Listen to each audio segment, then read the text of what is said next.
Headlines చూద్దాం. పుల్వామాలో మరోసారి రెచ్చిపోయిన ఉగ్రమూకలు, ఎదురు కాల్పులు, 4 జవాన్ల మృతి.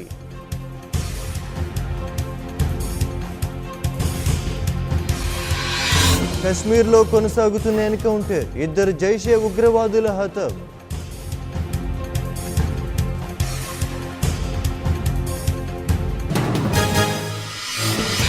కశ్మీర్ పరిస్థితిపై ఢిల్లీలో హై లెవెల్ మీటింగ్, ఏం చేయాలనే దానిపై అధికారుల చర్చ.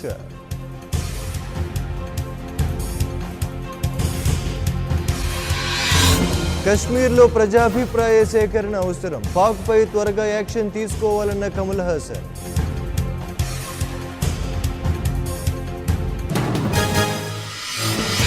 పాకిస్తాన్కు ముఖేష్ అంబానీ షాక్, పిఎస్ఎల్వి నుంచి తప్పుకున్న ఐఎంజీ రిలయన్స్.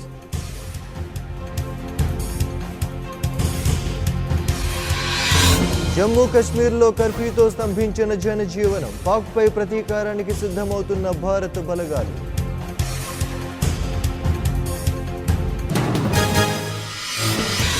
కాంగ్రెస్లోకి మాజీ క్రికెటర్ కీర్తి ఆజాద్ సాధారణంగా ఆహ్వానించిన రాహుల్.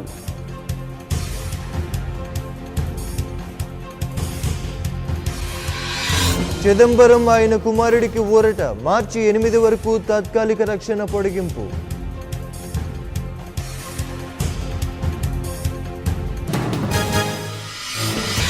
కాంగ్రెస్ నేతల మృతితో కేరళలో ఉద్రిక్తత, కారకులైన వారిని కఠినంగా శిక్షించాలని డిమాండ్.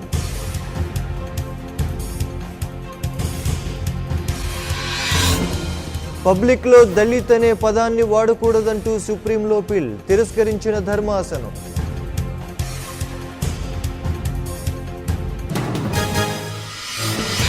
జ్యోతి హత్య కేసులో మరో కొత్త కోణం, శశి పవన్ అనే యువకుల అరెస్ట్.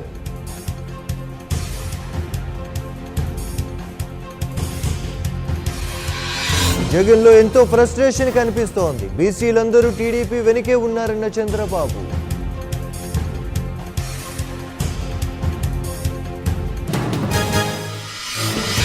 ఎన్నికలు సమీపిస్తున్న కొద్దీ ఫిరాయిస్తున్న పెరిగింపులు, జగన్తో భేటీ కానున్న MP Ravindra Babu.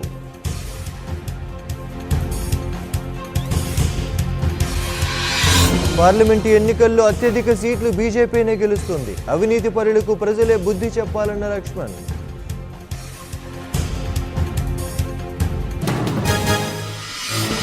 Karimnagar police training సెంటర్లో విషాదం, పరిగెడుతూ గుండెపోటుతో యువతి మృతి.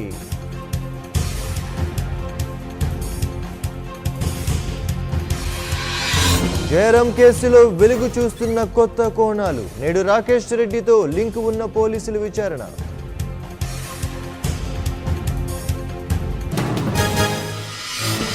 ఉద్ధవ్ ఠాక్రేతో అమిత్ షా భేటీ, పలు కీలక అంశాలపై చర్చ.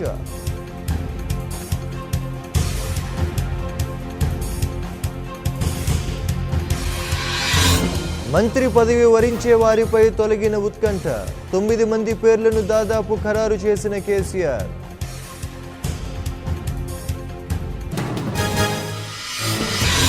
అన్నదాత సుఖీభవ పథకంకు ఏపీ సర్కార్ శ్రీకారం, తొలి విడతగా నేడు రైతుల ఖాతాలో 1000 రూపాయల జమ.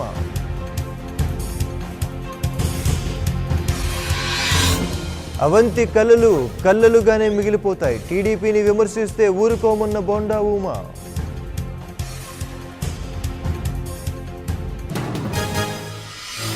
కేరళలోని పెరియాల్ కాంగ్రెస్ కార్యకర్తలపై దాడి, 2 మృతి, సిపిఐఎం పనేనని ఆరోపణ.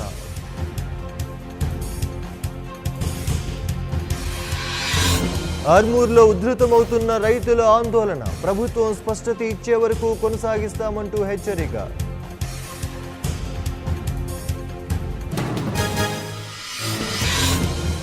ఇంటర్నేషనల్ కోర్టులో కులభూషణ్ కేసు విచారణ, ఇవాళ వాదనలు వినిపించనున్న భారత్.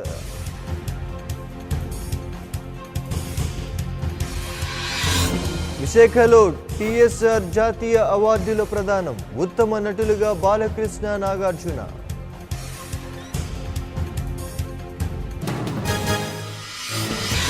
వరల్డ్ కప్లో పాక్తో మ్యాచ్ ఆడొద్దు, ఉగ్రదాడితో మాజీల డిమాండ్.